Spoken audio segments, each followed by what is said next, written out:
another episode of Hearts Touching Hearts. We are glad to be on your screens once again, and today's episode is a very interesting episode that has stories that are amazing.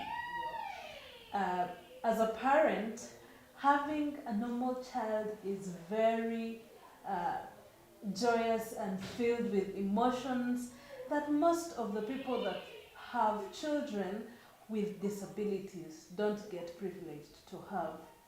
Some, due to the different conditions of their children, have resorted to abandoning them, and some have resorted to taking care of them. Each one of those scenarios has a story behind it. And today we are here with the founder of Malaika Initiative of People with Disability Institution, and we are so delighted to be on your screens to share a story that she has held in her heart for a long time, and she is spreading a smile on people's faces. Welcome to the show, and I would love you to introduce yourself, looking at that camera and telling people how you are and how you came to start up this organization. Thank you. I'm Grace Mokami Njuguna. I'm the vision carrier and founder of Malaika Initiative for Persons with Disability. But I major with children because I discovered these children are the ones who suffer a lot because they are mentally, which I don't like calling them mentally, I like calling it intellectually, but for people clarity I use mentally, and physically challenged. Their brain is damaged by one major thing, that is cerebral palsy, which cerebral palsy simply means the damage of the brain. The other thing that damages their brain is meningitis, which also damages the brain.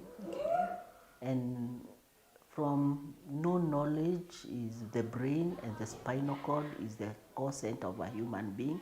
So once this is destroyed, they cannot be normal children. What was your biggest inspiration to come up with this organization? My biggest inspiration of coming out with this kind of organization is a situation that I went through with my granddaughter. My granddaughter called Ruth Mokoya Kivoi.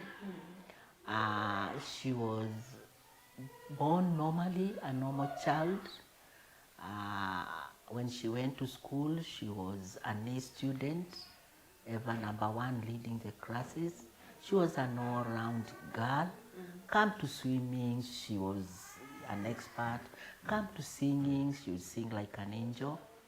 And when she did her KCP, which takes them to secondary school, and she was admitted in one of the best secondary schools in Nakuru town, Meningai High School. She was so happy. She wrote in her diary that she would want to be a scientist, an actor, or a musician, which all of them she could do. But when she was in Form 2 at Meningai, the same place, she got meningitis and she was admitted at PGH, semi-conscious. When she woke up from the semi-conscious, she had stroke on the right side, and that made her totally disabled. Did you have any support from your side of the family? No, I didn't have, because incidentally my family had known this girl As a normal girl, a girl who everybody would ask, when is Ruthie closing the school and she comes to my place? But now when they came to hospital and when we are being discharged, they saw how everybody went away from me. And so they withdrew. And so I was left alone with my grandchild. But because when she was okay, I was with her, people knew me even in town, walking around with her. Why reject her now that she is like this? So I took care of her. I thank God because I could afford to take care of her. And I only did 3 things for her.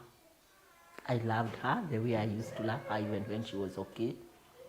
I gave her the proper nutrition to awaken her from there. And then, thank God, I was able to employ a therapist who would come to the house every day, every afternoon, to do therapy for her. And when this doctor came, it happened is a doctor that I was with at PGH, because after 14 days of treatment for meningitis with 4 injections, 6 one after 4 injections, 6 hours, that is a whole day. After that, the next thing that they are done is just therapy. And so this therapist who was brought to the room is the one who came to my house. You'd ask me why I looked for him. Because when I took this girl for therapy, which was very taxing, hire a taxi, look for somebody who will help me to hold her, because she's just a block of a thing, and take him to PGH for therapy. It was tiresome. They will tell her what to do, but the brain is dead. She won't know what to do. And even there was a time I asked one of the therapists, did you read the discharge sheet? It says, admitted with meningitis, discharged for therapy. She can't understand anything. I went the second day. The third day, when I went out, a therapist followed me from the inside and told me, Mama, go and use your money in a better way. Go and use your money in a better way. That must have been heartbreaking. It was. So I'm back to square A. So I looked for somebody to look for me, a therapist who would be coming home. And so the therapist that I'm introduced to is the same therapist who had been brought when we were at the hospital, when we were at the ward.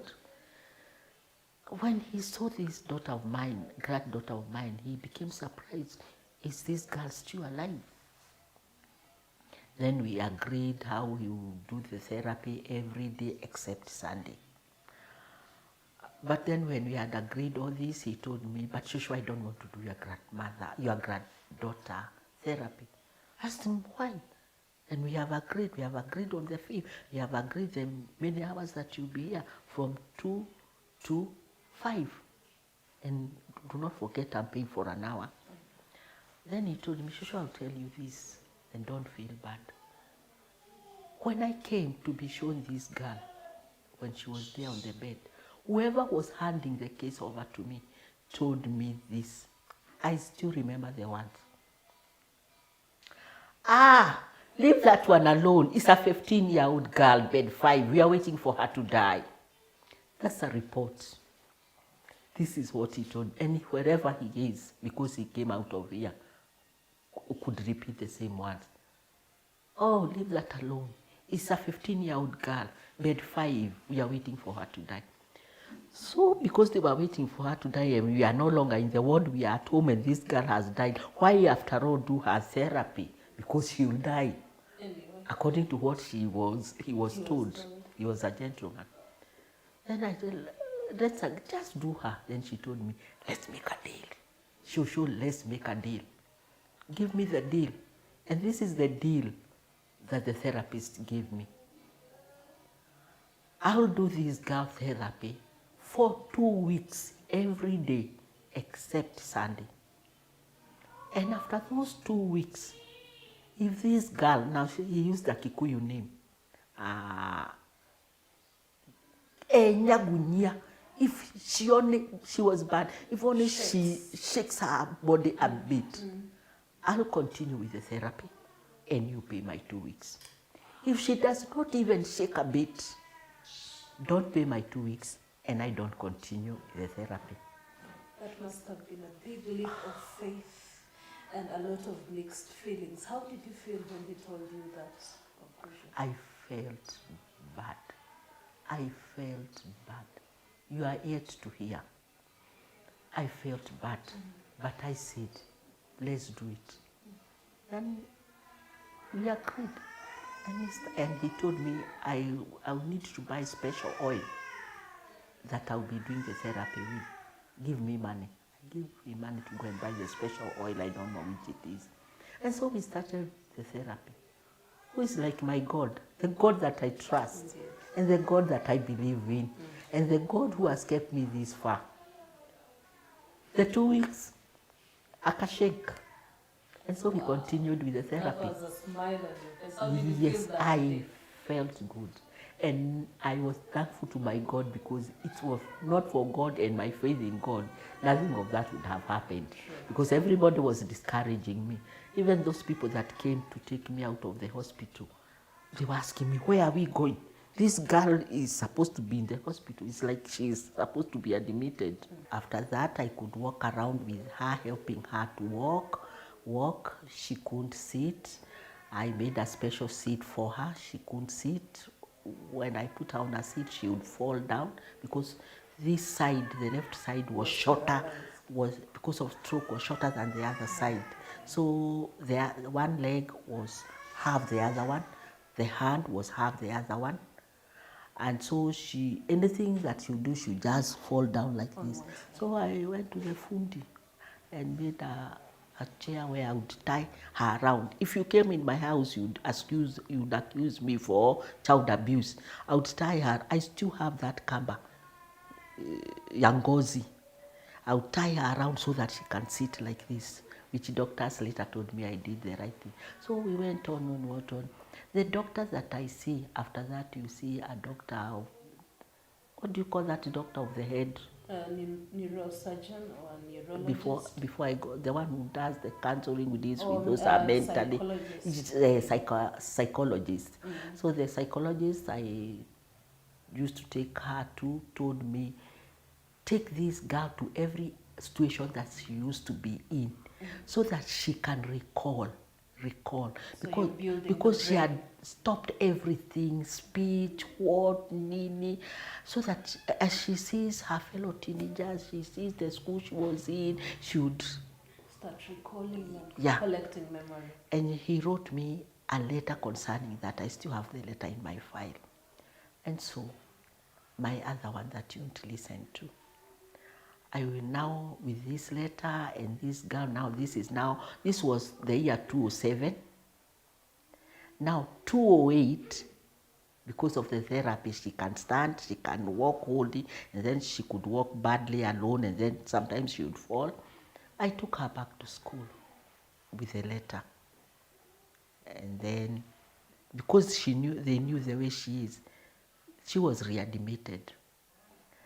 But when she entered in class, they discovered that she cannot write because of the stroke. Then, as fate would have it, one day she fell at school. And then she made a lot of noise because she cannot talk, so she only screams. And they called me and I took my girl away with me. I took her to hospital. It was just something tiny, the last toll. But when I went back, the principal and whoever else, they had sat and decided this girl will never come back to this school. So when I went back, they refused. Go with your girl home until the day she will write. Who will teach her to write? That is the discrimination that comes. So away with my grandchild, I went home. I tried to talk to officers, education officers, what? I remember one of them just told me, my hand cannot write. I cannot lift a pen and write that your child be taken back to Meningai. And incidentally, one of the teachers had told me when she had gone back slightly, like one to 2 months, that one time she went to the toilet.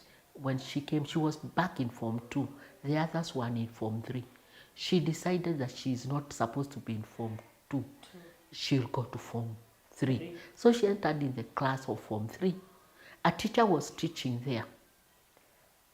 And she didn't let her go out. She just taught. This is the teacher telling me. She just taught, and then she asked a question. Nobody raised up the hand except Ruthie. Then she asked Ruthie, Ruthie, what do you want?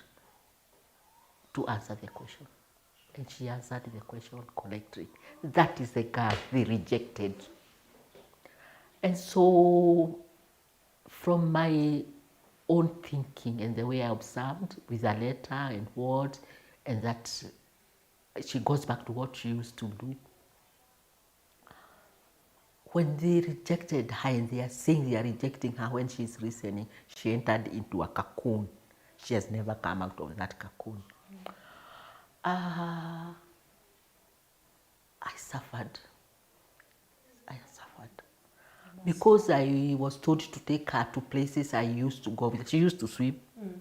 So I decided to take her to a hotel. Where she used to go for swimming. We sat, we had chicken, we had what.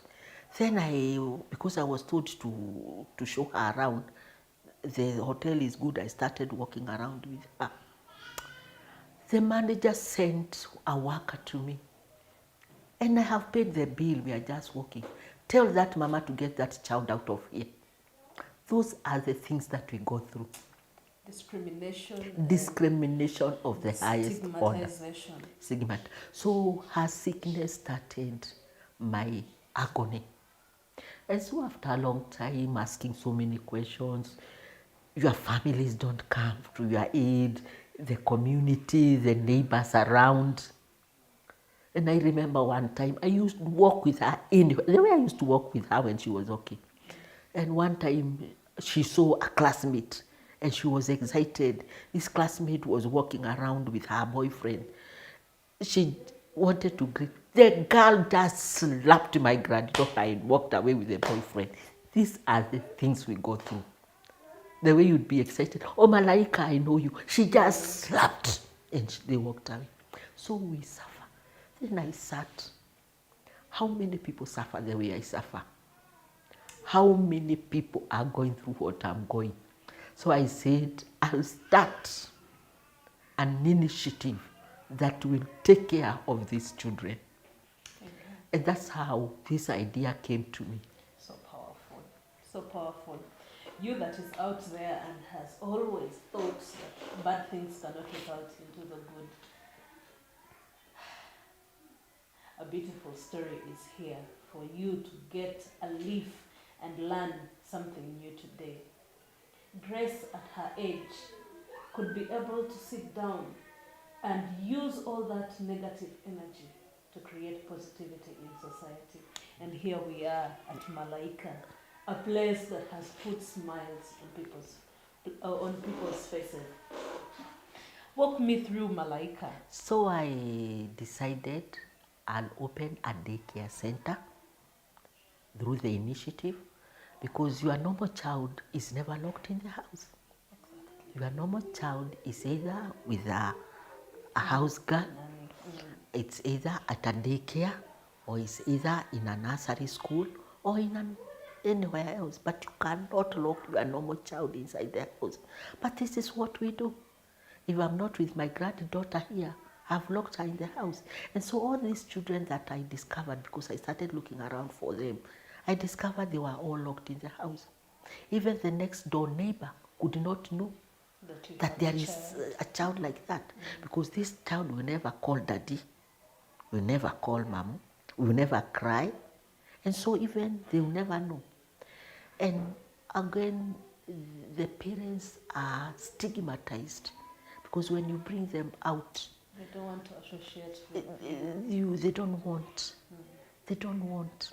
Like one I visited, a girl who was so old. The neighbors wondered, Aya, here there is a disabled girl. When they saw me, because I started looking for them. Then I started this thing in 2012, visiting them, looking for them, identifying the very needy ones, and so on. I'll go to a place and they have no even food. Like one time I went to this grandmother, they have no food, nothing. And the only money that I had, 50 bob, I gave her. And she told me, stay here. I go and buy milk, I buy a scones, and then I come and make tea for my granddaughter who we had slept hungry. So they suffer. And so I started this daycare now. December, Monday 7th, 2015. Wow. And 5 years down the line. Wow. So instead of them being locked in the house, they are brought here every morning. At the center, we do them 3 things. The things that I did to my granddaughter: love them, accept them, empathy with them, but not sympathize, empathy with them, give them food that most of them couldn't afford at home, and employ a therapist for them, which most of them cannot afford, like the way I afforded a therapist in the house. And the other thing is, with their wheelchair, even when they want to take them to a place like PGH or any other hospital, the matatu people, when they see them on their wheelchair, they run away. They don't want anything because they want, nitakuchukulia wheelchair, I pick your wheelchair, I pick your child. So that one is also something that made them not even take them for therapy. Na ile kitu sasa ningetaka ni hii moja, if I could have a way. Now, and God answers prayer. Have a van. Have a van. Ninaenda ninachukua hawa watoto asubuhi, ninawaleta, jioni ninawapeleka. Incidentally I drive. Siku ile nilikuwa kwenye nilikuwa na gari. Lakini si yangu. Ni watoto wakikuja, ninawaambia hii gari wacheni nipeleke kidogo. I drive. Na nikidrive watu wanaangalia shosho wanastuka. Hata mwingine aliniambia, shosho tuandike tukudrive. So na hiyo na driving license yangu, ninawachukua, ninawaleta hapa, ninawarudisha. Because especially when it is raining here, itabidi nikomboe tukutuku, ikuje iwabebe, iwapeleke home on their wheelchair. If I only had a van. Kama sasa huyo ninakwambia wa danger. For her to come Aligesa, nitabidi nitafute pesa. Nikiona amekaa sana, kwa sababu akikaa tena wanashikana. Nina mpesa 200. Kukuja ni 100, kurudi ni 100. Hapa ninamwambia from town walk. Si nimekulipia kwenda Anesta. Anakaa hapo Anesta school. Lazima ni mpesa. Kama sasa hajakuja like 2-3 weeks. Sasa, so I have challenges. My name is Peter Tarui. I'm a registered occupational therapist. I have been in Malika for the past 5 years. I've been dealing with the children with disabilities. And I'm also doing daycares for them. I do therapy for the kids. I do home program for the parents and assist in the running of the center. Even the place I live, I would walk with my granddaughter, and the picky people, when they see me, they all go away because they don't want that to carry. And so at this daycare, we have done that. I started with 5 kids. 5 children. Yeah, and 1 adult. The adult is my granddaughter because she was past, by the time I started, she was past 20. Next month, she'll be 30 years. Wow. 16 years of being in good health, and 14 years I've taken care of her since she became disabled in 2007. Now, taking you back a little, can now Lucy be able to speak and tell you this hurts, this feels bad? Because I could be able to see her walk and smile, but I could not be able to, I did not get that interaction to get to know. Can you be able to hear from her speaking to you and telling you, Shosh, I want this, I feel like this? Incidentally, my granddaughter does not talk to me, but I was told by the doctor, because when she was recovering, it's only me she knew. And because the rest of the world rejected her, like the story I told you about the school, so to her grandmother, she has never healed. To her grandmother, she has never healed. And if only there was an institution where I would take her to be out of me, it would make her independent. It would stop her being dependent on me because I have to do everything for her. She's not like the normal girl that will wake up, wash your face, go to bathroom, brush your teeth, dress. The way she's dressed, I am the one who knows what she will dress. But talking, she talks. Especially if you talk to her in English. Wow. English, she had an A of 96 marks. But it will depend on you. If you befriend her and she has confidence in you, talk to her in English. You'll under the English she has. Wow. That is, and how do you feel when she talks to people and she cannot talk to you? How do you feel? How does that make you feel? Is it that you accepted that you would not have that communication, or there is a mark that it has left in your heart? I have no mark that is left in my heart. She's the one who has something in her brain that, and this is according to the doctor, the psychiatric, that to show I'll never be healed because I'm the only one she knows has taken care of her. But if she, like I said, you talk to her, you befriend her, she'll talk and you wonder. Come to computer. Give her a computer. She'll write everything. She was an expert in computer. But I have tried it here. I come with a computer. I tell the doctor, let Ruth do computer. The doctor gives her a page on a newspaper to type. She types. But the minute Shosho comes, she cannot. She used to sing with, it's called a flute or it's called a recorder. Yeah, that one. And even now she practices it at home. But the minute I'm there, it's not. So this tells me, if only she was not with me and she was somewhere else, maybe she would have become a totally different person. I would ask her, Ruthie, if I look for a school for you, would you go back to school and go back to Form 1, Form 2, Form 3, and you end up being a scientist? Yes. Any other school, she would do like this. Menengai, yes, because she loved Menengai. And I tried once, I took her to another school, but because it is not Menengai, she couldn't do anything.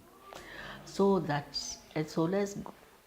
It shows us that there is an emotion attached to what she loves so much. Yeah.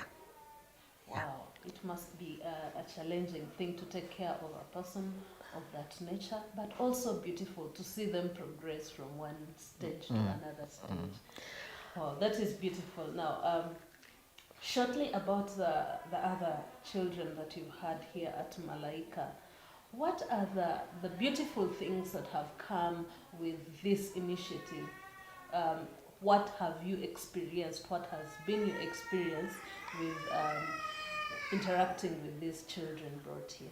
My greatest joy is, one, making them know that they are there. Because when people outside there see them being brought here on wheelchairs, and I am the one who has tried to find the way they get wheelchairs, others carried on the back, they know, hiya, there are children like this. So that one gives me joy because they are known. Another thing, when they came here, they are able to interact among themselves. They have a language of their own. And they also know me. When they see me, they smile. Even the one who cannot talk, the one who can talk will say, Shosho, Shosho, Shosho. And then my greatest joy are those that stood up and walked. You've had many that have done that? Yes. Out of the 5 that I had started with, one of them who was crawling, and I discovered him at the age of 6, Ezra, started walking. Wow. After the 3 things that I said we did. Loving them, accepting them. And then After that, I told the father, now fight for your kid to go to a normal school, because again, they are not accepted in the normal school. The government says that they be integrated, but they are not. When you go to this school, they reject you. But he went to a school. It's a school next year. It's called Nakuru Primary. I went to visit him there one time, and I saw the way they are treating him. It wasn't good. So he's my first one. Then I had another boy who used to go for therapies in a government hospital, but came here and he was okay, and he is in school. Wow. Those are two. That is beautiful. Then I had two brothers. One was crawling, the other one was walking on. On his behind. Yes. They walked, they stood up, they walked, they are in school. Wow. Four of them, normal schools. Then I had three brothers here. Three brothers. Firstborn, whom I had taken when he was 13. The secondborn was 10. The thirdborn was 5. They couldn't even sit. We did them therapy. They sat down. They were able to feed themselves. We would put them on this is a sitting aid and also a dining table for them. We would put them here, we put food for them. Yeah, they feed themselves. Let the food fall or what, but they are practicing. They are doing it. They are doing joy. it brought joy to me. And somebody put them on YouTube, saw them, and they got sponsors. So they are now okay. They are in school, in a school for disabled children. But there is one thing that I'm happy about. I talked to one of those people who are sponsoring them, and I told them, let them not stop therapy. And don't take them to boarding school. Put them to be day scholars. So they go and they come back home. And incidentally, my same therapist, Dr. Tanui, is the one who does them therapy at home. So it continues. So I have 7 good cases. Wow. And I'm happy about. And I'm waiting for others that even if it's slight change, it's okay. And including my granddaughter. Those are it. It must be a lot of joy in our hearts. It's joy. To experience such a story. Yeah. Now, I would love you to tell us what are the challenges that you have faced here at Malaika. You that has just joined us, we are here with the founder of Malaika Initiative of People with Disability. You are welcome, and please stick with us until the end of this episode. Thank you and welcome. Now back to you, Shosh. The challenges. What are those big challenges that you have faced, or the small ones that you have faced with the people that have come or have brought their children here for therapy and the care you give? Yeah, the challenges that I faced is some of them give up on the way. They give up on the way when they see their children are not, and they have seen those that have recovered and theirs have not recovered, but it all depends on the individual. So that's a great challenge. My other challenge is because people have known me, they come from far. Like there was one time I had a couple who had come all the way from Baringo, because many of them knew about homes. But this one is not a home, it's a daycare center. Because I didn't want to remove that bond between the parents and their children. Because many of them would like to do away with them.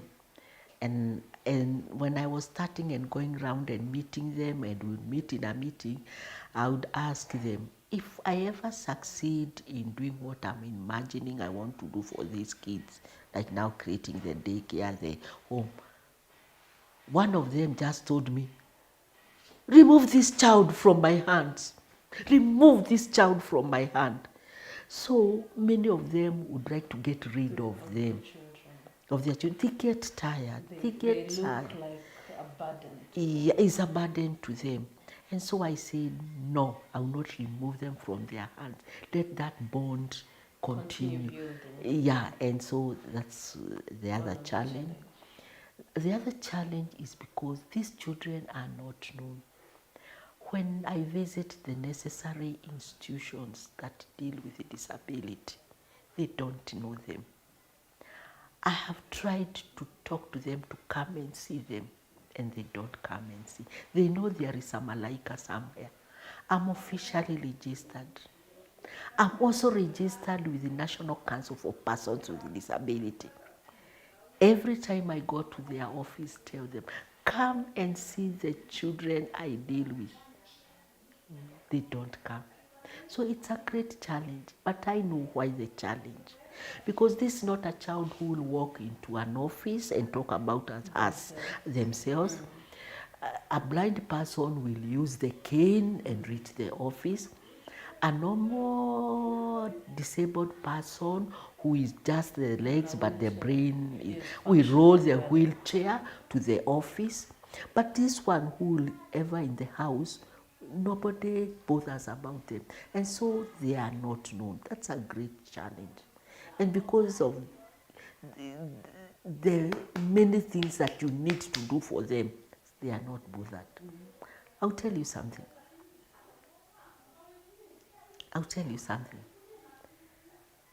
Every 3rd December, and I'm saying that without fear or what, because my God is my protector. Every 3rd December is World Disability Day. They know me, Malaika, and my children. Everybody is invited to the World Disability Day, but these children are never invited the way they are. So one time I tell them, we shall now go. We went. This girl that I celebrated her 18 years. The person who was organizing stood up and called, dwarf, come in front so that people can see you. The blind person, so and so, so and so, they called them. And they are all normal. Then I told this one, yours has not been called. Push push her with the wheelchair to the line of the disabled so that they can see. She pulled. You'll talk to her, she is here. She pulled and put on the line of the dwarf, the albino, the what, the nini. The organizer came from where he was seated straight to where my Malaika was and told the mother, remove this child here.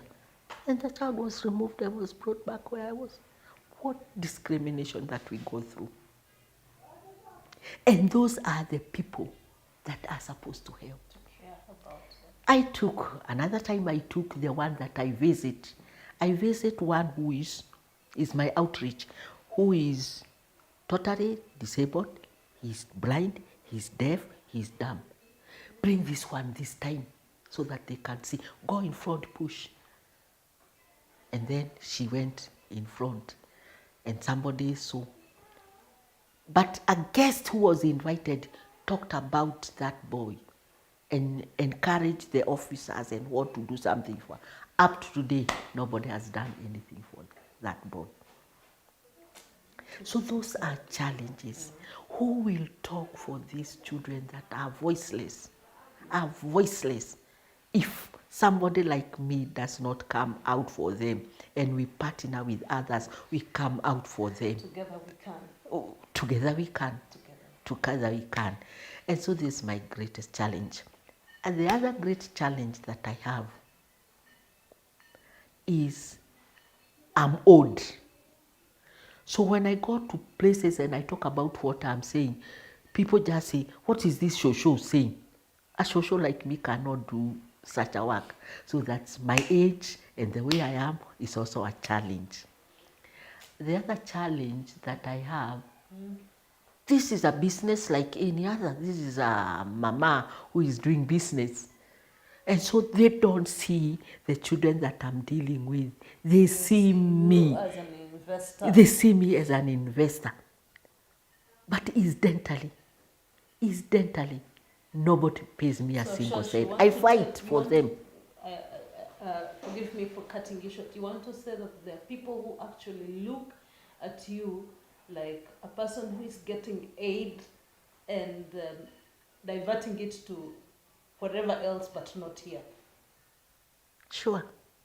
And so they are not ready to give me any finances.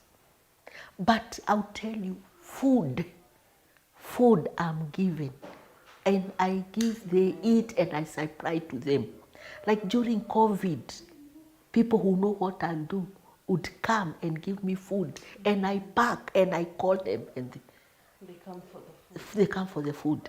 One time, a group of 4 gentlemen wanted to try me. I knew they wanted to try me. They told me, do you know these children and where they live? I said, I know them. We will pack food. We packed food and went round in their car, up to the one I'm telling you, me and Dondori, Lanette.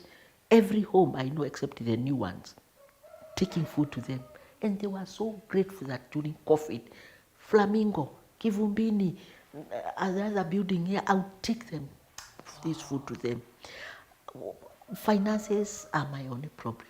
That, and I need to pay these The workers. therapist you have now, how many workers do you have in Malaika? How many workers do you have a total? How many? We are 4 workers, me being one. I am not paid. I struggle to see how they will get paid. I have the therapist to pay. I have the 2 ladies that cook and take care of these kids. I struggle to pay to them. I go talking to people, can you sponsor children here for only 200 shillings per day? 200 shillings per day if you pay for a kid. She will have care, therapy, and food. Some people, when I talk, they would say, I'll pay. They will pay maybe for 1 week. 1 week, days. 2 months. Then they say, yeah, hakatapona. They give up, especially after, during the COVID, whoever had said I'll be paying does not. So these children are now here, and I cannot tell them to go back because I had found somebody paying for them. I want to explain, your sponsors. It is hard. It is hard. It is hard to do so. And so that's a great challenge. But I thank the church. I thank the church because the church, after discovering what I'm doing, waiting to see the wazungus, because your problem has to be solved by other people, not you solving the problem of your community. They saw no mzungu comes, there is nothing. They agreed to, for a time until I'll be okay, to be occupying this place without rent. And before I used to pay rent. For now 2 years I'm not paying rent. Wow. So that gave me a relief. And because of the constraints. Because of the constraint, I am a retired teacher. So I have a little pension. Sometimes I go beyond and use my pension to pay for them. Yeah. But that's a beautiful and big heart. Like, there are very few people that can literally come out and do that. And let me tell you, Shosho, you're touching many hearts, and God is faithful. He is going to surely come through for you. And He has come. He has come. There are testimonies. He has come.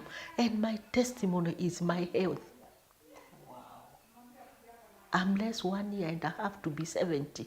Wow. Yet I listen to Shosho saying the way they have to take medicine every day for pressure, for dialysis, for what. So God has already paid me. Wow. And I know He will pay me much. God pays with goodness, and His pay is bigger, is much more bigger than what we can be able to accomplish. You that is out there, that feels this is a story that has touched your heart, and you would love to come through for this show. This number below here that has a pay bill, that has all the details for you to pay and give in, channel in your contribution to Malaika Initiative for the Disabled. It's your turn. It's your time to touch a heart. It's your time to put a smile on a face of a young child. It's a time to put a smile on a face of a parent who has always been in sorrows, despair, and disgrace. You can do it, and together we can surely do it. We can. We can. Thank you so much, Shosho, for that beautiful story. What is that last message that you have for people out there? You look at that camera and tell them, what is that message that you have for the people to be able to understand and come out and be part of the Malaikas that you have made yourself through? What I would tell people outside there is that these children are just like you and me. We all have one common thing. We have a heartbeat. We have a heartbeat.